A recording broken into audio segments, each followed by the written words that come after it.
I'm going to go ahead and get started. And I'm going to start just by telling you a little bit about myself and the work that I do. And then most of the workshop will be working. So, my name is Kelly Hopkins, and I am the founder of Soul Exploration Through Art. And I work with people, I'm a life coach, and I work with people with creative expression. So, primarily, I work with journaling, meditation, visualization, and drawing or painting. And what the reason that I use these methods is because this is what worked for me. I worked for 26 years in social services, and during that time, I helped a lot of people with very traditional methods. And the last program that I ran was a community building program, and we brought people together in Los Angeles County. We had about 125 groups throughout the county, people working in their community, coming together, building relationships, figuring out what their core values were, and then implementing those values within their community. And so when I had worked for about 26 years, I decided that more than anything in the world, I wanted to be a mom, and I was not. And I had had a relationship end about a year before I decided to adopt. And so I was working full time. I decided to adopt. I waited for 4 years for my son, William. And I knew that whole time that I really wasn't happy, that I wasn't fulfilled as a person, that I wasn't, even though I was helping people, I really wasn't living my purpose, and that I had stuff that I hadn't dealt with. And so when I adopted my daughter, I decided, you know what, I'm going to take a work break. I've been working since I was 15 years old. I've been saving money. I thought I was going to be a parent way before I was. And I'm going to quit my job. I'm going to be a full-time mom, and I'm going to deal with myself. And so that's what I did, but I couldn't afford to do that in Los Angeles. So I moved my 1 and 3-year-olds to the jungles of Costa Rica. And we lived in southern Costa Rica in the mountains. And I thought, okay, I'm making this grand gesture. I'm quitting my job. I'm moving. I'm dedicating my time to my children, that this is going to fix me. And I got to Costa Rica, and that was not the case. I loved the time with my children. I spent the days hiking and walking with my kids, and there were monkeys, and it was beautiful. And then at night, when I was alone, and we lived in a very rural part of Costa Rica, all of the things that I had not dealt with came for me at night. And I don't know if you guys have ever experienced this, where I had been working for 26 years to avoid myself, and I've been working like a crazy person. And then at night, alone in Costa Rica, everything just came for me. And I was very overwhelmed and very alone. But I had made a commitment that I was going to find myself, and that I was going to connect with myself, that I was going to heal myself, and that I was going to lead the life that I knew I was meant to lead. So the first place that we had moved in Costa Rica really was not great. It had some problems. The roads were not finished. There were not very many families. It was kind of part of the whole things not working out. So I found a different development that had a school and families, and really what I was looking for. And I said, you know what, I'm going to take that 26 years of social services experience. I'm going to take my love for creativity, and I'm going to use them to heal myself. So I started an art group with my neighbors, and I was like, hey guys, you know what? I'm messed up. I need to do something about this. Do you want to work with me? Try to figure out what's going on with us, try to support ourselves. I'm going to start creating opportunities through art for us to work on ourselves and to look at ourselves. And so I did. And I healed myself through a combination of, and just to be clear, the process is the only thing that matters. The product is not important at all. I cannot draw at all. I can't draw stick figures. But when I was working, I noticed that when we used art to bring people together, they connected more, they shared more, they went deeper, they enjoyed themselves more. And then I had always been a creative person, more focused on writing and acting and different things like that. And so when I started doing these exercises, I was able to access inside myself. And what I found out was that underneath all this crap was me. And all this stuff was experiences that I had had that were negative, pain that I had had, and messages that I was given. And I was hiding underneath all that. And I was able to unearth myself through this process. I was able to connect with myself. I was able to find my purpose.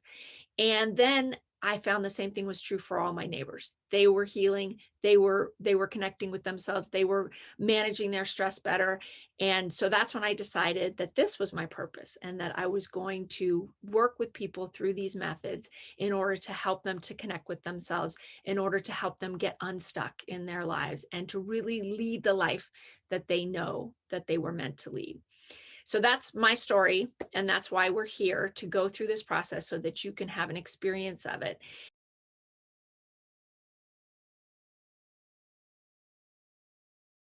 All of this is information. The other thing I will tell you is nothing can go wrong with this stuff. It's all exactly how it's meant to be. So that gives me good information. Okay, so hope looks like hope is the one that inches out a little bit, but I have to tell you that hope and self-love are very interconnected. So, so that's great. So let me tell you about the flow of the workshop and the process that we're going to do. So the first thing that we're going to do is I'm going to give you a prompt and we're going to do some writing. So, and this writing is only for you. No one will see it. And in the end, when you share, you will decide what you choose to share. And if you have any questions as we go, just put them in the chat. You will decide what you choose to share, but no one will see your writing. It's only for you. So you should be as free as you want to be in your writing. And also sometimes people will be like, well, I don't know how to journal. And there's no wrong way to do any of this. And there's no wrong way to journal. And so you can do words, you can do phrases, you can do doodles, you can do, sometimes when I'm mad, I'll just put one curse word all the way down the whole page. And that'll be my journal. So just try in the whole process, try not to judge yourself. Try not to think there's a right way to do this and I'm doing it wrong, because there is not a right way to do it. And whatever comes is what's meant to come. And whatever happens is what's meant to happen. There's no wrong way to do it. And sometimes people have trouble starting. And so what I always encourage people is just start with like what's actual, what's factual. Like you might start by saying, I'm looking at my computer and I see that I'm in a workshop and there's other women here. And, and then that might lead to, and I feel a little uncomfortable writing about myself. But as you go through the process of writing, then things will come. When you think that you can't do it, things won't come. And that's also true. After we do the writing, we're going to move on to a meditation and a visualization before drawing. And sometimes what happens to people is they think, I can't meditate, I can't visualize. Whenever I do that, I have a lot of thoughts in my head. I can't focus. I don't see anything. Nothing happens. All of those thoughts are preventing you from having an experience. So the idea behind the work that I do is that you're going to have an experience. And the more that you just kind of say, okay, I'm just going to go with this. I'm just going to try it out. I'm just going to have an experience and I'm not going to judge it. I'm not going to say this works or this doesn't work. I can't do this. I can't do that. Just let all that go, especially at the beginning of the meditation. And don't try too hard. Just try to be in the moment with your eyes closed and allow whatever happens to happen. You may see things as I describe them. You may not. You may feel things and see things. You may see things and not feel things. You may feel things and not see things.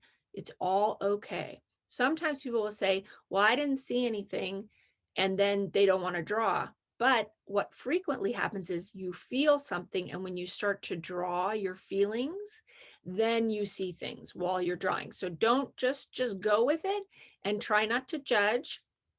There is no wrong way to do it. Your picture is not the point. Your picture is an expression of your experience. And frequently people will have pictures that they want to keep because they had an experience that was meaningful to them, not because somebody else would say that's a beautiful picture, if that makes sense. So sharing is really important because part of what happens for us, particularly as women, is we go through our lives doing, especially doing for others. And nobody really sees us and nobody acknowledges us. And so in this process, being seen and heard and acknowledged in your truth, whatever it is a really big part of it. So if you can't share here for whatever reason, either you don't feel comfortable or you have to leave, then you can share your picture and your process in the Facebook group, but you can also share with a trusted person. So if you, for whatever reason, don't feel comfortable sharing here, then you could find someone in your life that you trust, and you could share your experience and your picture with them, because that part is really, really important. I run a lot of groups, and that part for people is being seen and heard. And as you develop relationships with the other women in the group, as the group goes on, that piece is super important, to be seen and to be heard in your process, in your growth, as you evolve and get to know yourself better, get more connected with yourself. To be witnessed in that process is really, really important. I want to do just a really brief meditation heading into the writing too, because sometimes people, we just, we come to these things with stuff. So let's just all close our eyes. So just go ahead and close your eyes for a minute, because we're just going to try to get centered and connected to ourselves before we start journaling. So we're going to take 4 deep breaths in for a count of 4 and out for a count of 8. And if you can put your feet flat on the floor, and please sit comfortably and close your eyes. Okay, we're going to breathe now.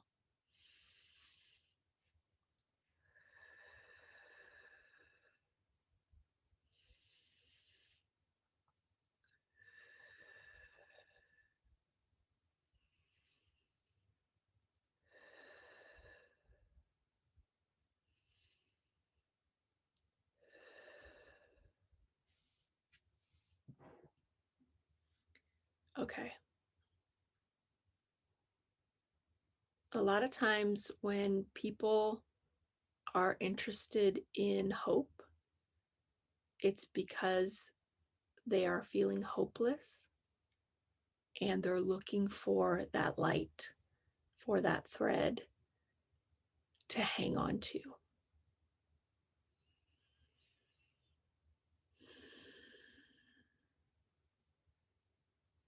So I just want you to feel into the idea of hope. I want you to feel into the things that are making you feel like you need hope right now, and like you need peace.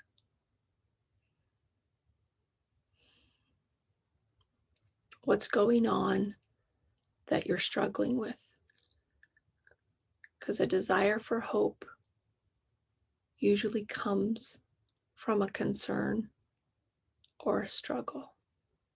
So just get connected with that, because we're going to write about it.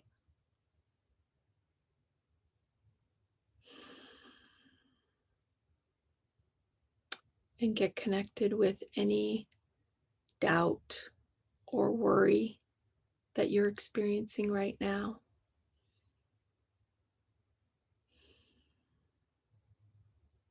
So it may feel uncomfortable, but we're about to write about it, and that will be helpful.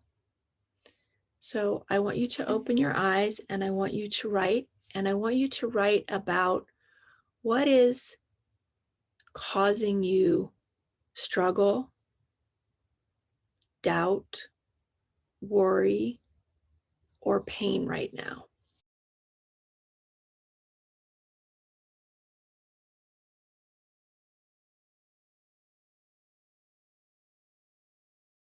So to prepare for the next part, and if you're still writing, you can just finish writing while I'm speaking.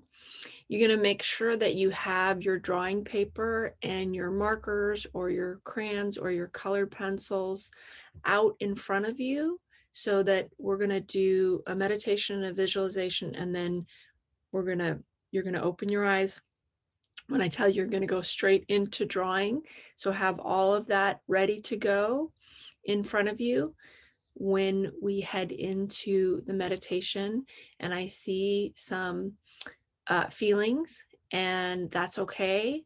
And that's a really important part of this process, is to connect with your feelings and to allow them. And so there will most likely be more feelings in the visualization, and that's okay. And if you can allow those feelings to come, the visualization will actually access the places that those are stuck in your physical body, in your spiritual body, and allow you to release them. So just go with that. And again, sit comfortably, and I may have you speak out loud during the visualization. So if you don't have privacy for that, just say it in your head. If you do have privacy for that, please say it out loud. That's very helpful. So if you're ready, what I would like you to do is make sure your drawing materials are right in front of you. And I would like you to reread what you just wrote and then close your eyes.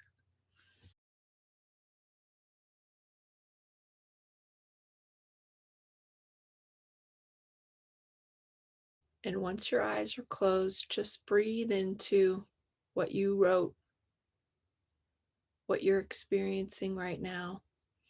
Just close your eyes and breathe into that. Make sure your feet are flat on the floor, and place your hands on your thighs and just sit with the feelings of what you wrote.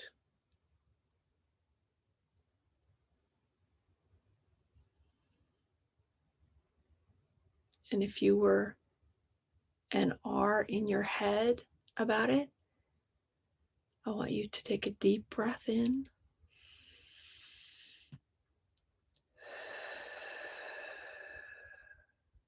and on each exhale, I want you to drop down out of your head, drop down into your body and into the feelings of what's going on.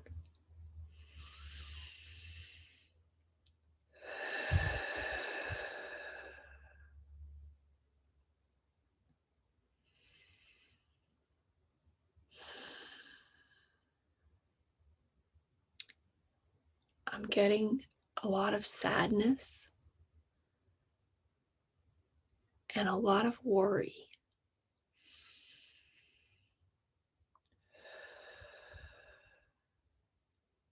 So if you're feeling sadness or you're feeling worry, just allow it. Just let it come.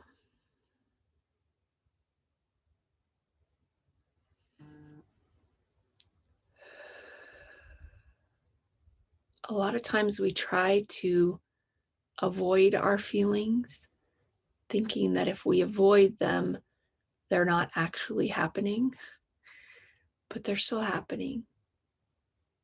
And they're actually much more intense when we don't allow them.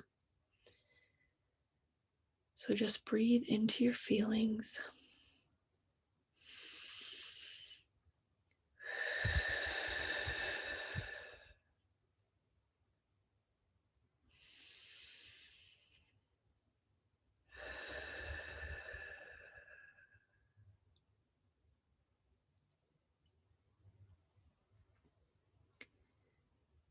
Now I want you to find that place in your body where your feelings are really intense. For me right now, it's in the pit of my stomach. And I want you to put one hand wherever you're feeling the most intensely. And I want you to put your other hand on your heart.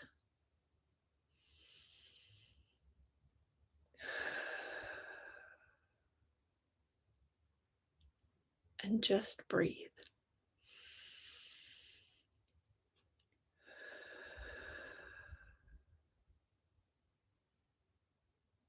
If you have other thoughts going through your mind, it's perfectly normal and it's okay.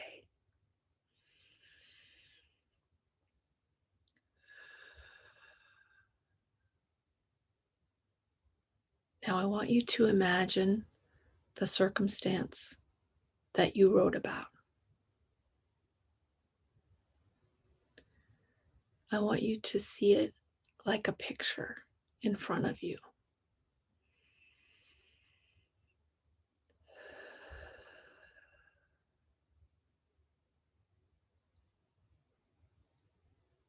And I know that this circumstance is causing you concern.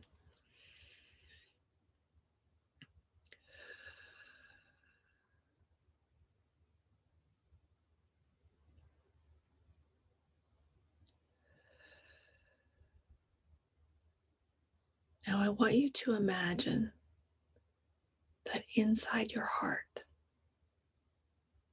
there's a small yellow light.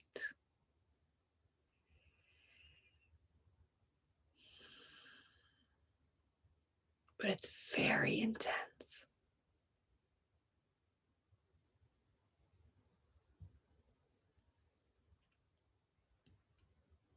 That light is you. That light is your strength. You've been through so much. You've survived so much. And you're still here. And you're okay. And that light is your strength. And no matter what is going on, your strength is always hope. Always. You always bring your hope in the form of your strength to everything that has ever happened to you. And you are bringing it now. You are bringing it to this circumstance that you're struggling with. And even though it's hard, and even though you're doubtful, that light is in you.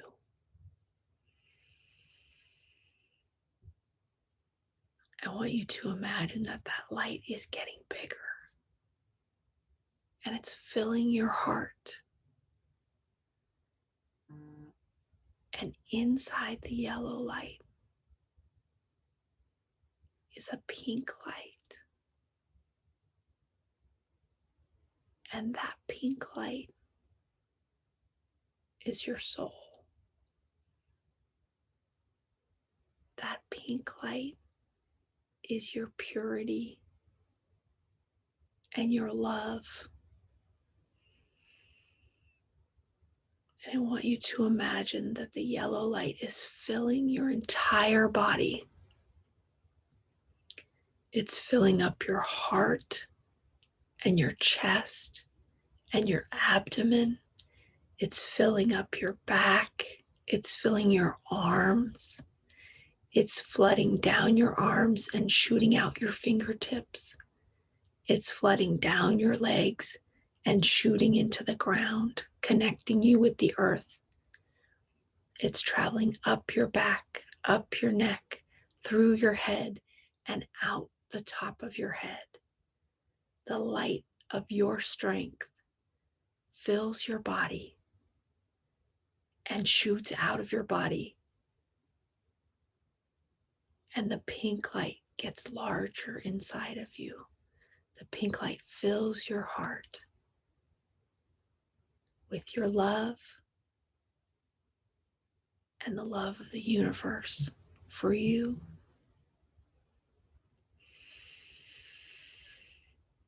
I want you to turn your attention back to the circumstance and see that as that picture out in front of you.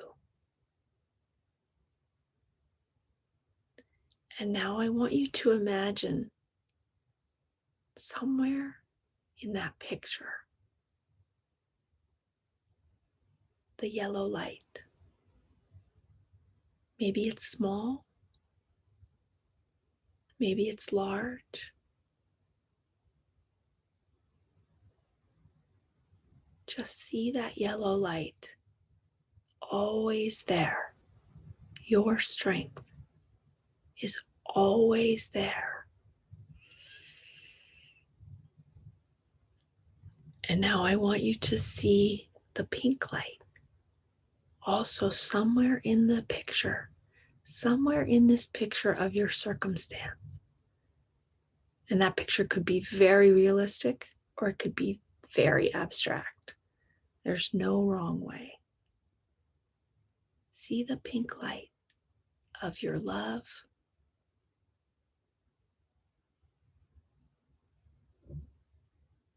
And just know that even if those lights are really small in your picture right now, you don't feel very strong. You don't feel very loved. Even if they're really small, they're there. I want you to see them there in your picture.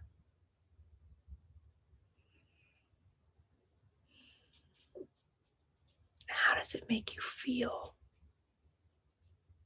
to know that the light of strength and the light of love are always with you because they are you?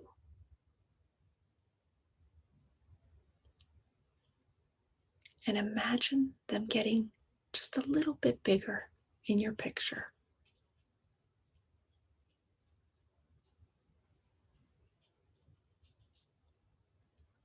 What if you could focus on your love and your strength in this circumstance?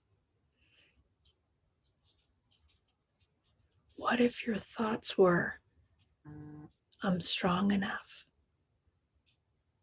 I have enough love. And I want you to say that, if you can, out loud. I'm strong enough.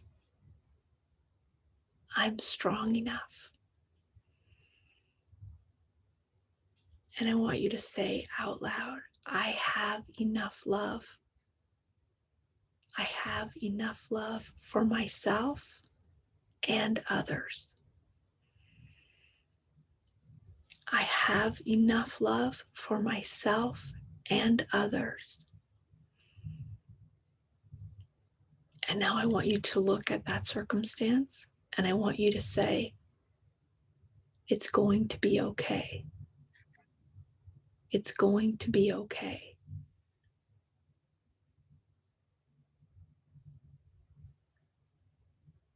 It might not be easy, but it's going to be okay.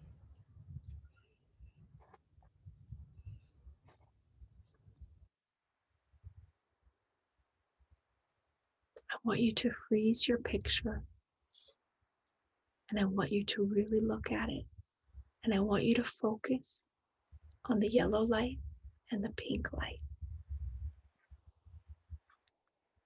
They are your hope. And I want you to get connected to that. I want you to feel that hope. Feel that strength and love and hope. And when you can really see your picture, you can really feel that hope. And if you don't, you have to stay here until you do. When you can really see that picture and you can really feel that hope. I want you to open your eyes and I want you to draw it. Sometimes words will come to you when you're drawing too, and it's perfectly fine to add words into your picture if that feels right to you.